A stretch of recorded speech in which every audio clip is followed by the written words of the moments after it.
Serikali lazima tuambie ukweli, ikiwa ni county ama national government. Karibu sana mpenzi mtazamaji kwenye Kenya News Live TV. Jina langu ni Washington Mwange.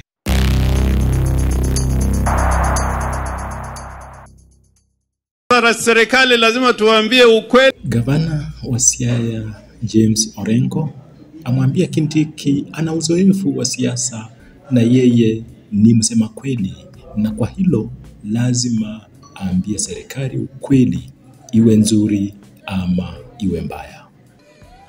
Na hapa katika kaunti ya Siaya sisi ni watu wa ODM. Kuna watu wa ODM hapa Siaya?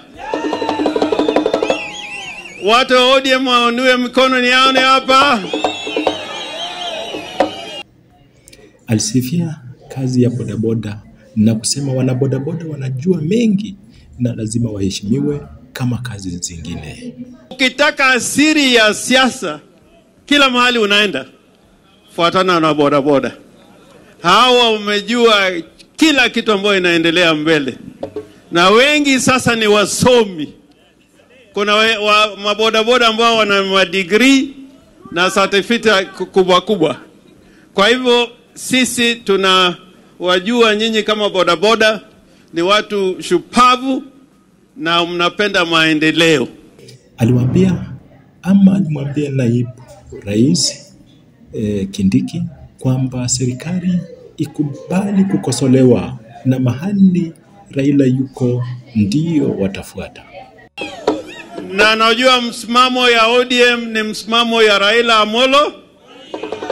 Yeye ndio kiongozi wetu, na pia akifanya kazi na Rais Ruto, sisi kama wanachama wa ODM lazima tufuatilie hiyo njia.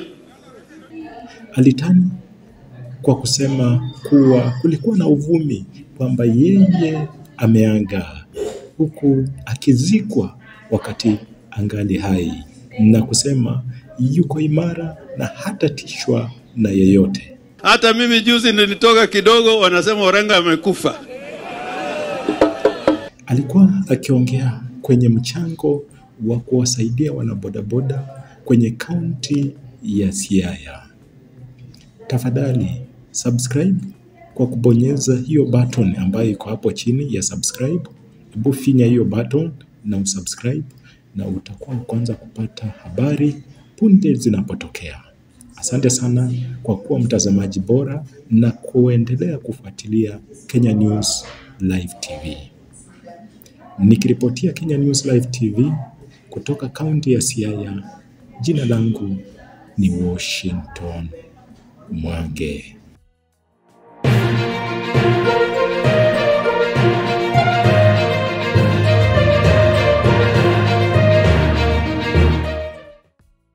Jina langu ni Washington Mwange.